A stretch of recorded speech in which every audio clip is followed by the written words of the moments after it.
Guys, good morning. Today we are gonna learn a new topic. So the topic today is past continuous. Let's start. Okay, guys, this explanation is gonna be in Spanish for you to understand it better. Chicos, esta explicación la voy a hacer en español para que ustedes entiendan mejor lo que deben hacer y cómo es el tema. Listo. Entonces, lo primero que debemos saber es para qué se utiliza el pasado continuo. Como ya habíamos dicho en la clase anterior, el pasado continuo se utiliza para hablar de una acción que estaba ocurriendo en un periodo de tiempo en el momento en que otra acción ocurrió. O también podemos decir que es para hablar de una acción que se desarrolla durante un largo periodo de tiempo. Un ejemplo, y este ejemplo nos sirve para los dos. Miren, el ejemplo dice: yo estaba llamando a mi papá cuando tú llegaste.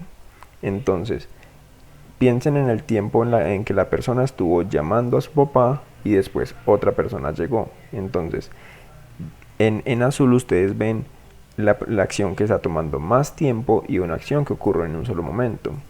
Entonces, digamos que mientras esa persona estaba llamando a su papá, pudieron pasar 5 minutos, mientras que la persona llegó en 2 segundos. En 2 segundos ya estaba ahí, ¿sí? Entonces, son dos acciones.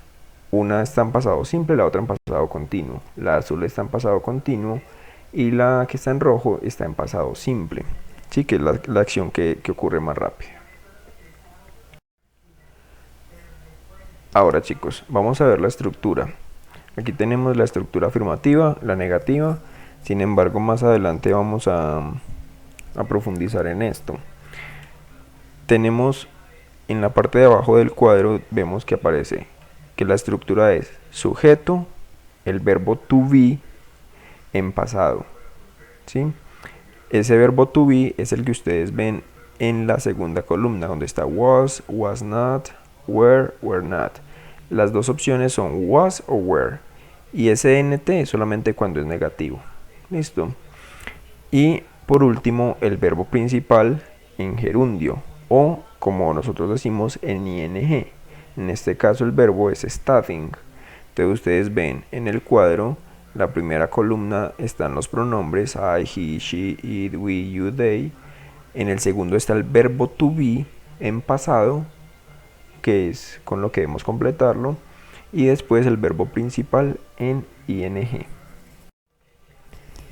Después tenemos, ahora sí vamos a profundizar en la estructura. Entonces, ya habíamos dicho en la afirmativa tenemos sujeto, verbo to be en pasado y el verbo principal en gerundio o ing. Entonces, vamos a diferenciarlo por colores para que sea un poco más fácil. Entonces, en la izquierda están el sujeto de la oración, en este caso son pronombres: yo, nosotros, ella, ellos, tú o ustedes, ¿sí? Miren al frente que aparece el verbo to be en pasado para cada uno de esos. Entonces, para I es was, para we es were, y así sucesivamente. Y finalmente el verbo principal con ing. Eso es todo. Eso es una oración en pasado continuo. Ahora, la oración en negativo es exactamente igual, con la única diferencia de que se le agrega un not. Recuerden que este not se puede poner como una contracción aquí junto al was, entonces sería wasn't. Pero si ustedes lo quieren poner así con el not escrito completo, no hay ningún problema. Entonces, si ustedes comparan la diapositiva anterior junto con esta, es exactamente igual. Y finalmente tenemos la oración interrogativa. Entonces aquí cambia, y aquí es importante que ustedes devuelvan el video para que vean la estructura del afirmativo y del negativo y miren cómo cambia acá. Entonces aquí ya no empezamos con el pronombre o con la persona, sino que empezamos con el verbo to be en pasado, ¿sí? En este caso ustedes ven que ahí aparece, en dos casos aparece un not. Eso es solamente para demostrarles a ustedes de que una pregunta se puede hacer en forma negativa. En este caso voy a leer la primera oración. Dice, estaba yo trabajando. Ahora leamos la tercera. No estaba ella conduciendo. Y la última dice, no estabas bailando. Entonces miren que se puede hacer de manera afirmativa o negativa, pero aún así sigue siendo una pregunta. Entonces volvemos a la estructura. Primero el verbo to be en pasado, la negación si la pregunta es negativa, y ahí sí va el pronombre. Miren que ya el pronombre sigue estando en rojo, pero ya no está el inicio. Y finalmente el verbo principal con ing. Y eso es todo. Es importante, muchachos, que devuelvan el video en caso de que sea necesario para que miren cómo va cambiando la estructura según la oración, el tipo de oración.